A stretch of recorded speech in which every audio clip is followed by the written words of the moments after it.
So many choices.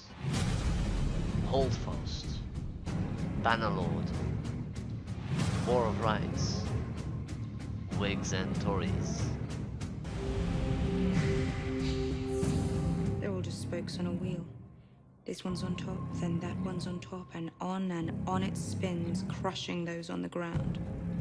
It's a beautiful dream. Stopping the wheel. You're not the first person who's ever dreamt it.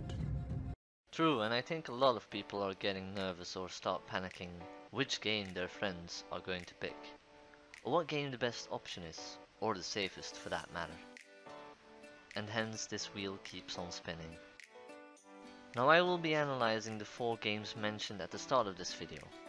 Together, we will go over these games, and hopefully by the end of this video, you'll have more of an idea what these games are about, and which one you're going to buy. Or you might even buy all of them. I mean, that's okay too. First one on the list is Mount & Blade 2 Bannerlord. This is a sandbox action role-play strategy game. As a player, you'll be going on a journey into a fictional world of up-close and personal medieval combat. This on a huge scale, bigger and bloodier than its predecessor. There will be 8 factions when playing the single player campaign, and you can go anywhere you want in this fantasy land, which is called Radia, but 200 years before Warband. Now Mount & Blade Warband has become popular thanks to the fact that people can play multiplayer as well as mod the game. Modders can change the textures, change units their uniforms, create maps and all that. Now the mod support for Warband was quite restricted to these basic things because the developer's team of Mount & Blade was very small at the time. However, people were able to make awesome mods, from Star Wars to Lord of the Rings and even Game of Thrones. Now with Bannerlord, they've put mods at the front of the development since the start. They made their own engine and will release this to the modders, along with the source code of the game. This way modders will be able to make whatever they want with the game. Now important note, as a lot of people are thinking, great, I can play Bannerlord native or play whatever insane mod that comes with it. I can hardly wait for a Napoleonic Wars DLC. I'll make a regiment for that already. Now sadly I'm going to have to shake you out of this dream. You see, the chance there will be a Napoleonic Wars DLC for Bannerlord is very small to non-existent. The company that made the Napoleonic Wars DLC for Mount & Blade won't be making a DLC for Bannerlord, since they are developing their own game. And yes, that game is Holdfast Nations at War. Holdfast Nations at War is an online multiplayer first and third person shooter, focusing on a combination of teamwork and individual skill. The game is of course set during the Napoleonic Wars and is developed by Anvil Game Studios. Now line battle wise, this game is going to be glorious and is already 10 times better than the current Napoleonic Wars DLC for Warband. But what's even better is the fact that there will be naval battles as well, so you can basically make a regiment for this game and a ship crew. Whereas line battles are pretty straightforward, the naval part looks to be the most fun out of the two. You'll be able to raise sails, fire cannons and much more.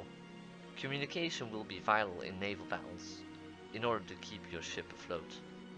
So be wise when hiring new crew members.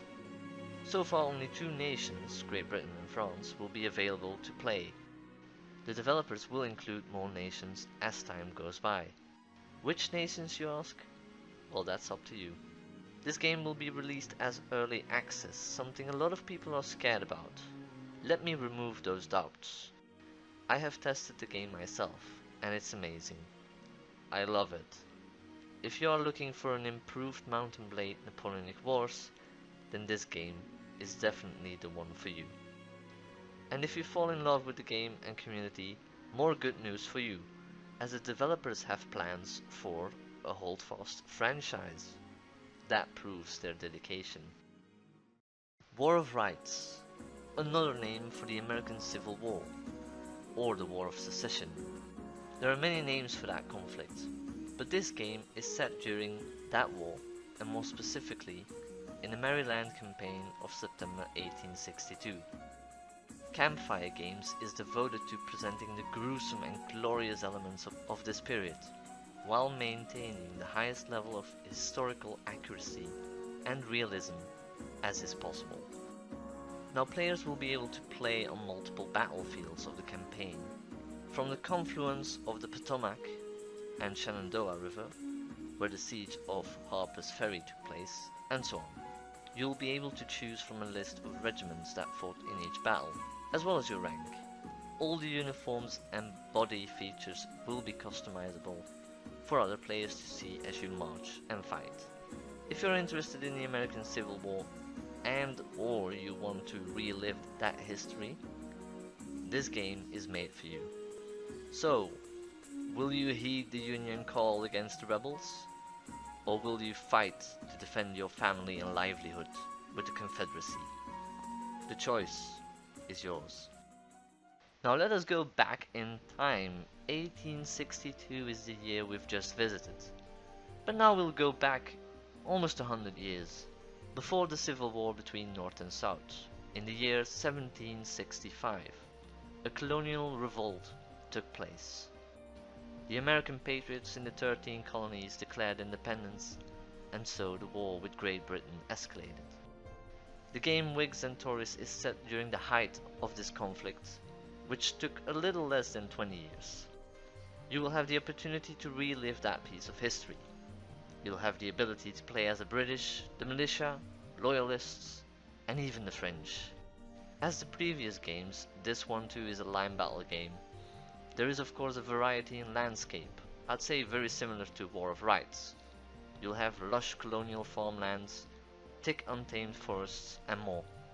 Unlike the other games, I can't say a lot about this one. Information is very scarce as it's still in pre-alpha at the moment. Looking at the pictures, it seems to be going quite well though. I'm really digging the graphics and style of the game. Now I hope I've been able to shed some light onto these games.